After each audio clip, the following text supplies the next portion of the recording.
मतलब तीसरे नंबर का सबसे बड़ा जमींदार बकबोर्ड ही है। ये रावण, ये फलाना ढिमका दलितों के मसीहा, ये कहते हैं कि भाई हम दलितों के मसीहा हैं, दम्भ भरते हैं कि ये बहुजनों का देश है। तो बहुजनों के इस देश में जो बहुजन है वो आज भी सरकारी जमीन पर बसने के लिए मजबूर है। ये चंद्रशेखर रावण लड़ाई करे कि ये जमीन तो बहुजनों को होना चाहिए। वक्फ बोर्ड के पास क्या कर रहा है? वक्फ बोर्ड तो अपना हिस्सा ले लिया, जाओ भाई पाकिस्तान जाओ। ये नहीं बोल रहे हैं। इस तो आप चंद्रशेखर आजाद उर्फ रावण को दलित का मसीहा नहीं मानते हैं? सबसे बड़ा दुश्मन है दलित। जितना जल्दी हो सके चंद्रशेखर रावण को समझ ले, नहीं तो सेम देखिए, हम कहते हैं ना योगेंद्र नाथ मंडल पार्ट 2 है। योगेंद्र नाथ मंडल भी जय भीम और जय मीम का नारा बुलंद किया था। जानते हैं योगेंद्र नाथ मंडल ने भारी संख्या में दलितों से वोट करवाया था मुस्लिम लीग को, तब जाकर मुस्लिम लीग की जीत हुई और नतीजतन उन्होंने अपना देश ले लिया। उस समय देखिए योगेंद्र नाथ मंडल की वजह से बहुत सारे दलित हमारे पाकिस्तान चले गए, उनके ही बात में आकर के बहुत सारे हिंदू वहाँ पर रुक गए। देख लीजिए ये 60-65 साल में ही हम शिखर से शून्य पर, मतलब जीरो पर बोल रहे हैं, अंतिम सांस ले रहे हैं पाकिस्तान में। तो दलितों को सोचना चाहिए कि भाई जय मीम जय भीम का जो फिल्म रिलीज हुआ था वो रिलीज हो गया था। वो फिल्म सब कुछ जितना सारा होता ना, जो फिल्म रिलीज हुआ था वो हम देख चुके हैं। दलित के जो आंखों पर पट्टी है ना वो तत्काल बांध दिया जाता है। जानते हैं इकोसिस्टम इनका इतना तगड़ा है कि दलित सकारात्मक दृष्टिकोण की ओर अपना ध्यान ही न लगा पाए।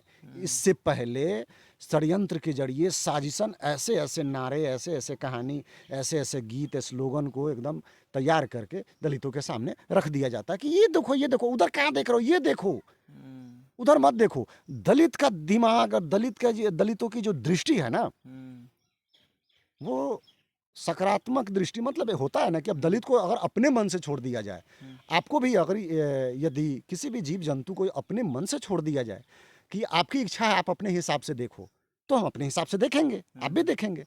लेकिन दलितों पर दुनिया हावी है, मिशनरी हावी है, ये वामपंथी हावी हैं कि दलित अपने मन से देखे ही नहीं। दलित को जो मैं दिखा रहा हूँ वो दलित वो देखे। और हमारे दलित भोले भाले समझ नहीं पा रहे हैं, जिनको समझाने की मैं पूरी की पूरी अपने तरफ से कोशिश कर रहा हूं।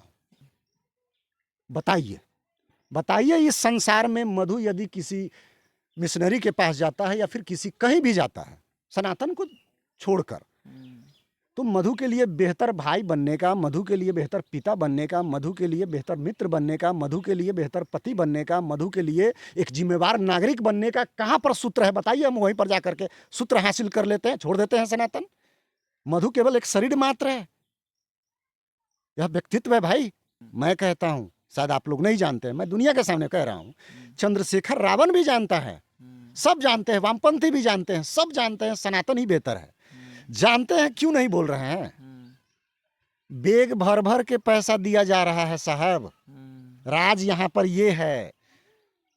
अगर ये राज नहीं होता, अगर सच्चाई में, सच में, हकीकत में यदि सनातन में खोट है, पाप है, एकदम से समझिए कि कीचड़ है सनातन में, तो वो डिबेट में अड़ जाते, मधु की चुनौती को कबूल कर लेते। आपकी चुनौती को, पूरी दुनिया की चुनौती को वो कहते कि हाँ मैं डिबेट के लिए तैयार हूँ। मधु चंद्रशेखर रावण, मधु का फोन चंद्रशेखर रावण नहीं उठा रहा, प्रशांत बौद्ध नहीं उठा रहा है, लक्ष्मण यादव डर गया कि नहीं मधु जी आप अपना काम करिए, मैं अपना काम करता हूँ। निर्देश बहन, निर्देश सिंह, वो भाग गई। तो भाई क्यों भाग रहा है? वो सब जानते हैं, बड़े चतुर है। जो हम कहते हैं ना, बड़े बुजुर्ग लोग भी कह गए हैं, सब कहते हैं बाप बड़ा ना भैया, सबसे बड़ा रुपया। वो हिसाब है, सब जानते हैं सनातन ही सबसे टॉप है।